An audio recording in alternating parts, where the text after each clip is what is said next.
La situation sécuritaire au Mali, un chef terror a été neutralisé. L'information vient de l'état-major du Mali. Je vous laisse regarder la vidéo. Frères et sœurs, un redoutable chef terroriste a été neutralisé. Il s'appelle Moussa Ima Diallo, le numéro 2 de la Katiba Serma. L'état-major des armées vous informe de cela. On va lire le communiqué ensemble, c'est important. L'état-major général des armées informe l'opinion nationale de la neutralisation du numéro 2 de la Katiba Serma, Moussa Ima Diallo. Depuis la journée du 26 décembre 2024, les renseignements ont donné une description précise de la cible qui devrait rejoindre son épouse à côté d'un hameau à quelques kilomètres du village de Herma. Au regard de l'urgence, les vecteurs de la force de l'AES opérant dans la zone ont immédiatement été engagés. À l'arrivée sur la zone, un véhicule pick-up est repéré suite à une surveillance minutieuse de la zone. L'homme tel que décrit a été repéré et neutralisé. Son véhicule a été détruit. Son véhicule a été détruit par une autre frappe et aucun dommage collatéral n'a été enregistré. La réussite de cette opération est le fruit de la collaboration très étroite entre les services de renseignement de l'AES.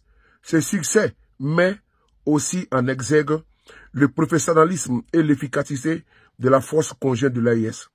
C'est également un grand soulagement pour les populations durement éprouvées par les exactions barbares des groupes terroristes obscurantistes.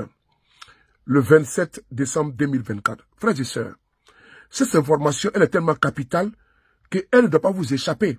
Parce que quand l'armée arrive à neutraliser un gros bonnet terroriste de ce genre, mais vous devez être informé d'abord de un, et vous devez fêter.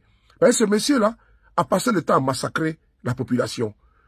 Aujourd'hui, il a été refroidi. On va écouter également ce que nous dit la ORTM sur cette situation. On écoute ensemble. Au 2 de la Katiba Serma, Moussa Ima Diallo est neutralisé par la force conjointe de l'Alliance des États du Sahel.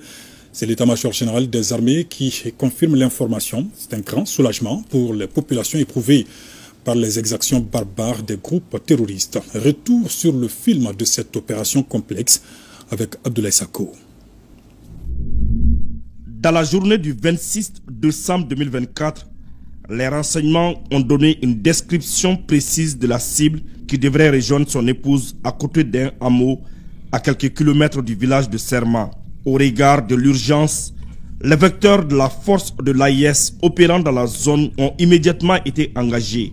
À l'arrivée sur la zone, un pick-up est repéré. Suite à une surveillance minutieuse de la zone, l'homme tel que décrit a été repéré et neutralisé. Son véhicule a été détruit par une autre frappe et aucun dommage collatéral n'a été enregistré. La réussite de cette opération est le fruit de la collaboration très étroite entre les services de renseignement de l'AES.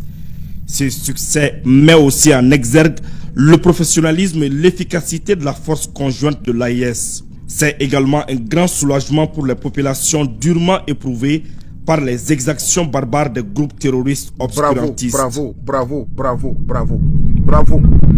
Et là où vous devez faire une pause, c'est que c'est les forces conjointes de l'AES, les services de renseignement de l'AES là. Vous savez, maintenant, ils travaillent. Comment dirais-je, les renseignements travaillent ensemble, l'armée travaille ensemble, donc il faut des opérations conjointes. Et donc, c'est la force conjointe de l'AES qui a neutralisé le cas. Frères et sœurs, l'AES est effectif. Celui qui va vous dire que ce n'est qu'une vue d'esprit, il faut dire à cette personne-là que l'AES est une entité solide, que l'armée de l'AES travaille ensemble. La preuve en est, c'est les services de renseignement de l'AES qui ont su et qui ont déniché ce monsieur qui partait voir son épouse. Pendant que ce monsieur, il massacre les femmes des autres. Pendant que ce monsieur fauche la vie des femmes des autres, lui, sa femme est cachée tranquillement dans son coin et il va tranquillement. Vous voyez ces personnes-là, vous pensez que c'est des citoyens lambda, mais c'est des personnes qui sont des véritables seigneurs terroristes. Dieu merci, il a été mis hors d'état de nuit, il a été expédié en enfer sans embouteillage. Vive la force conjointe de l'AIS, vive l'AIS. Bravo.